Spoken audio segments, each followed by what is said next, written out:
wund mooy maanaam xeex lépp luy wàllu ñaawteef bi ñuy def environnement bi ak xamal nit ñi lan mooy environnement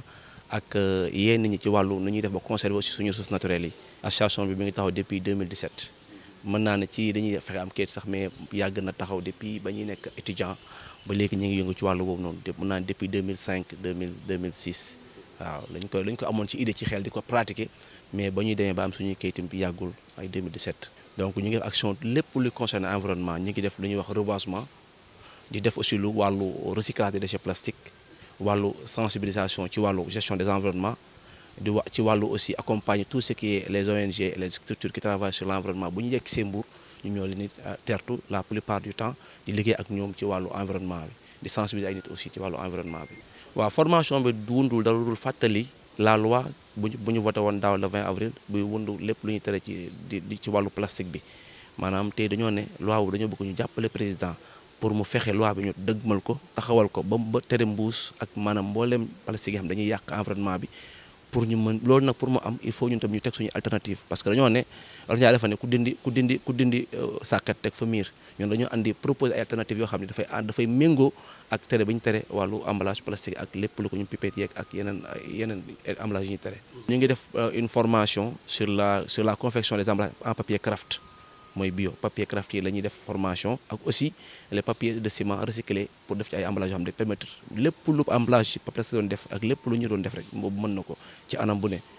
ñu ànd ceeg suñu partenaire bu ñuy wax fondation Elisbol mu taxawañ ci formation appuyé ñu financièrement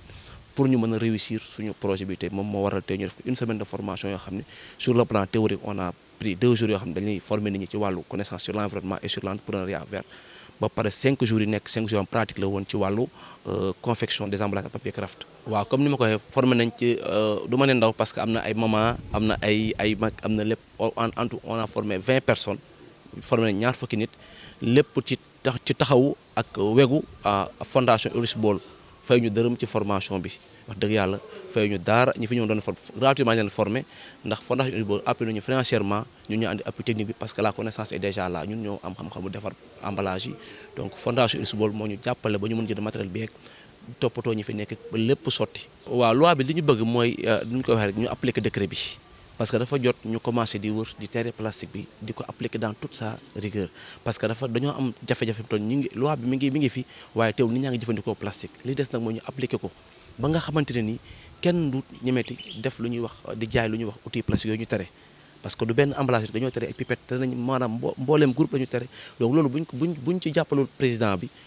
ñun dañuy taxawee ginnaaw ñun lu ñu bëgg mooy président ñu ngi lay ñaax pour nga jàppale Sénégal mu jël pied ci wàllu xeex plastique bi te ñun aussi dañu si jàppale mooy lu ñu bëgg mooy andil ay emballage yoo xam ne dañu koy def papier Kraft